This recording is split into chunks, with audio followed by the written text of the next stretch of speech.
मैं हूं अभिषेक बारेड और आप देख रहे हैं धमचिक। फिर मिलेंगे सर, जय हिंद। इंस्पेक्टर पिंटू सिंह ने हमेशा वाली जवाबदेही और गर्मजोशी से अपने आईजी एस रविंद्रन को सैल्यूट किया और इसके 5 दिन बाद में आईजी रविंद्रन को खबर मिली कि इंस्पेक्टर पिंटू सिंह आतंकवादियों के खिलाफ कुपवाड़ा के हंदवाड़ा में लड़ते हुए शहीद हो गए।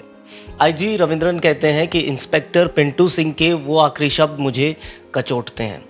पिंटू सिंह महज 35 साल के थे और सीआरपीएफ की 92वीं बटालियन में सेवारत थे। बिहार के बेगूसराय के रहने वाले जांबाज पिंटू सिंह कुपवाड़ा में तैनात थे। आईजी रविंद्रन की मुलाकात उनसे कोलकाता में हुई थी।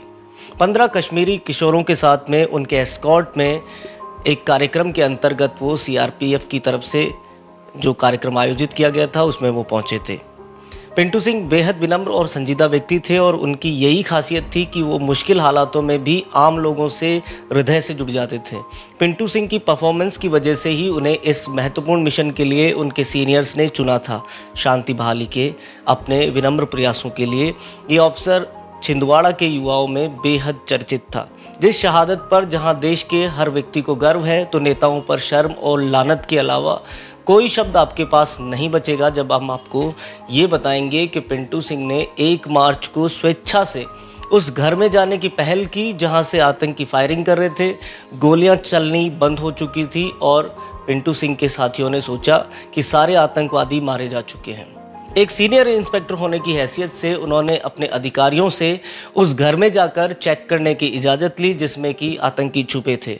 उनके साथी आगे कहते हैं कि जिस आतंकी को वो मरा हुआ समझ रहे थे उसने अचानक सिंह को गोली मार दी।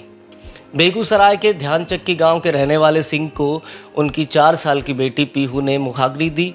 अब आपको हम इस देश के नेताओं की बेशर्मी का वो चेहरा बताएंगे जो भारत में उनकी सामाजिक भूमिका पर ही सवाल खड़े कर देगा।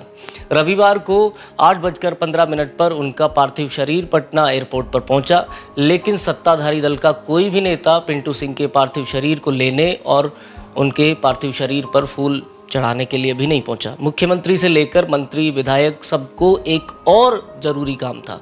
पटना में भाजपा की संकल्प रैली हो रही थी और नेताओं को शहादत से कोई फर्क नहीं पड़ने वाला था, क्योंकि वहां पर जाकर उनको अपनी राजनीति चमकाने की तलब लगी थी।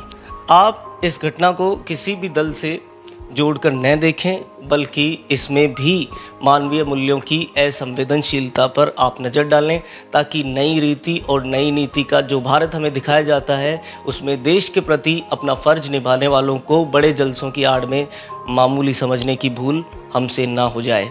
आगे भी हम आपको देश की तमाम जो खबरें हैं, बड़ी खबरें हैं, उनसे रूबरू करवाते रहेंगे और तब तक आप धमचक मचाते रहिए।